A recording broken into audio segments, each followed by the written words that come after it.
Ceci est la manne quotidienne, version audio. Elle a été soigneusement préparée pour nous aider à gagner tout au long d'une année. Nous sommes aujourd'hui le dimanche 20 novembre 2022 et nous considérons le thème « En dehors de Dieu, pas de vraie prospérité ». En dehors de Dieu, pas de vraie prospérité. Nous allons prier. Père, nous te remercions, nous te glorifions, nous t'exaltons pour cette opportunité que tu nous as encore d'écouter ta parole. Notre prière, Seigneur, que tu nous donnes cette parole. Et Seigneur, illumine-nous et donne l'entendement et la compréhension. Et surtout aussi, Seigneur, l'obéissance à cette parole quand elle vient vers nous. Merci parce que tu nous as exaucés. Au nom de Jésus, nous avons prié. Amen. Nous considérons aujourd'hui en dehors de Dieu, pas de vraie prospérité. En dehors de Dieu, pas de vraie prospérité. Nous allons regarder notre texte de lecture dans le livre d'Ézéchiel chapitre 17. Ézéchiel chapitre 17, nous allons lire à partir du verset 1 jusqu'au verset 10. S'il vous plaît, ouvrons la Bible ensemble. Ézéchiel chapitre 17, à partir du verset 1. La parole de l'Éternel me fit adresser en ces mots. Fils de l'homme, propose une énigme. Dis une parabole à la maison d'Israël.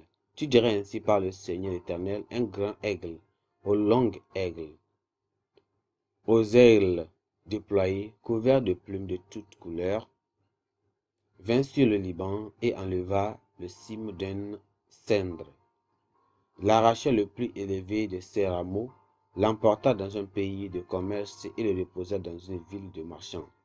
Et il prit un rejeton du pays et le plaça dans un sol fertile et le mit près d'une eau abondante et le plaça dans comme un sol.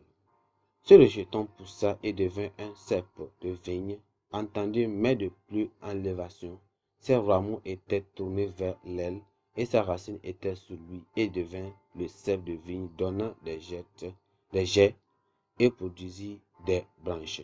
Il y avait un autre aile grand, aux longues ailes, au plumage épais, et voici du parterre où elle était plantée, cette vigne étendue avec avidité des racines de son côté et dirigea ses rameaux vers lui afin qu'il l'arrosât. L'Éternel, elle était plantée dans un bon terrain, près d'une eau abondante, de manière à produire des branches et à porter du fruit et à devenir une vigne magnifique. Dit ainsi par le Seigneur l'Éternel, prospérera-t-elle? Prospérera-t-elle? Le premier aile n'arrachera-t-il pas ses racines? N'enlèvera-t-il pas son fruit, afin qu'elle se dessèche, afin que toutes les feuilles qu'elle a poussées se dessèchent? Et il ne faudra ni beaucoup de force, ni un peuple nombreux pour la séparer de ses racines. Et voici, elle est plantée. Prospérera-t-elle? Si le vent d'Orient la touche, ne séchera-t-elle pas?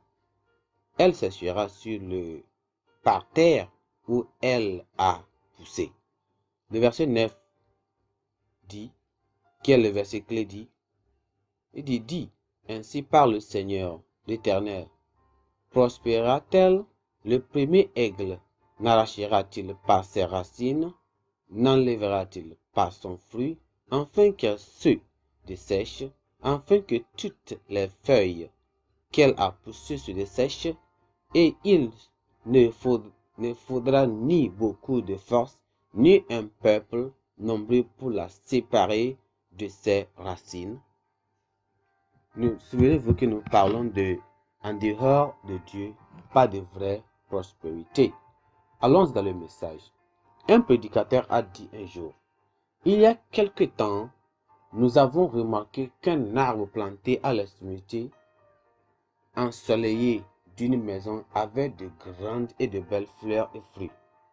C'était un régal pour les yeux, mais quelle différence incroyable avec certaines des branches qui tournaient au coin de la maison où elles recevaient moins de soleil.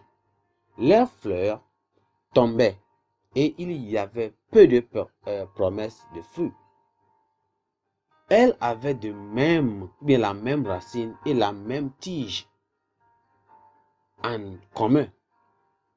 Mais tandis qu'une partie de l'arbre était en pleine lumière glorieuse, les autres branches étaient à l'ombre.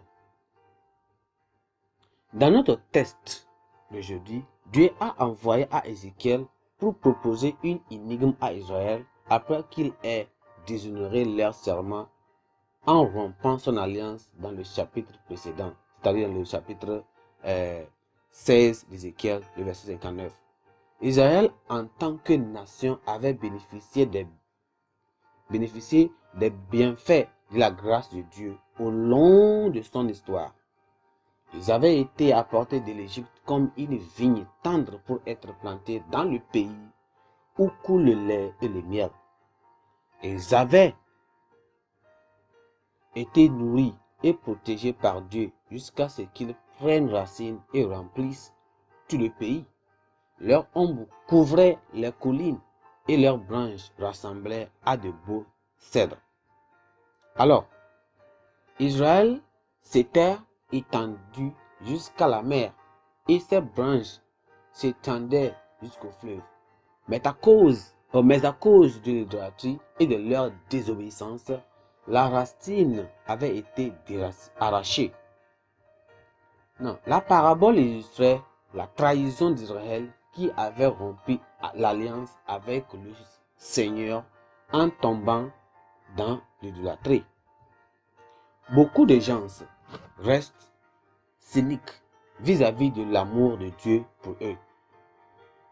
Ils se mesurent pour le succès que par leur statut politique, même social et même économique.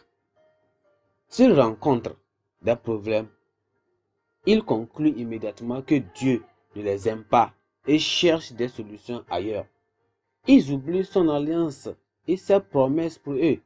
L'apôtre Paul dit que c'est en lui que nous bougeons, vivons et recevons notre existence. Dieu nous aime et en lui seul nous prospérons. Nous prospérons. Alors, selon ceci, nous devons savoir que nous sommes des enfants de Dieu, nous sommes une vigne de Dieu, nous sommes des arbres, Dieu nous a rachetés et il nous demande d'être toujours en lui, comme des arbres. Et c'est lui qui va donner de bonnes eaux et on aura de rafraîchissement et de bonnes branches qui vont s'étendre et grandir. Étant en lui, il va nous nourrir de sa parole, on va grandir. Mais sans lui, on ne peut jamais avoir la vraie prospérité. Nous allons prier. Seigneur, nous te remercions, nous te glorifions ce matin. Nous t'exaltons pour cette parole. Seigneur, nous te remercions pour cette grande parole que tu nous donnes. Seigneur, nous prions et nous demandons que, Seigneur, de nous laver de tout ce qui empêche notre vie d'être une offrande totale, dévouée, de bonne odeur pour toi. Seigneur, nous prions, demandons que le Saint-Esprit déverse continuellement en nous une nouvelle connaissance et la compréhension de la parole de Dieu. Seigneur, nous prions que tu nous donnes la grâce, cette grâce qui va nous aider de surmonter tout ce qui fait l'obstacle à la parole dans notre environnement, notre communauté. Nous demandons de faire que nos cœurs, dans nos cœurs laboureux, nos cœurs qui acceptent ta réprimandation, ta correction jusqu'à la fin, Seigneur, et ce cœur va produire des fruits abondants qui seront acceptables à toi au nom de Jésus. Père, nous te remercions parce que tu nous as exaucés. Au nom puissant de Jésus, nous avons prié. Amen. Aujourd'hui, notre pensée du jour dit, sans Dieu, nous ne sommes rien. Sans Dieu, nous ne sommes rien. Alors notre lecture biblique se trouve dans le livre de Ézéchiel, chapitre 32, chapitre 33, chapitre 34 et chapitre 35. Merci, que Dieu vous bénisse. Amen.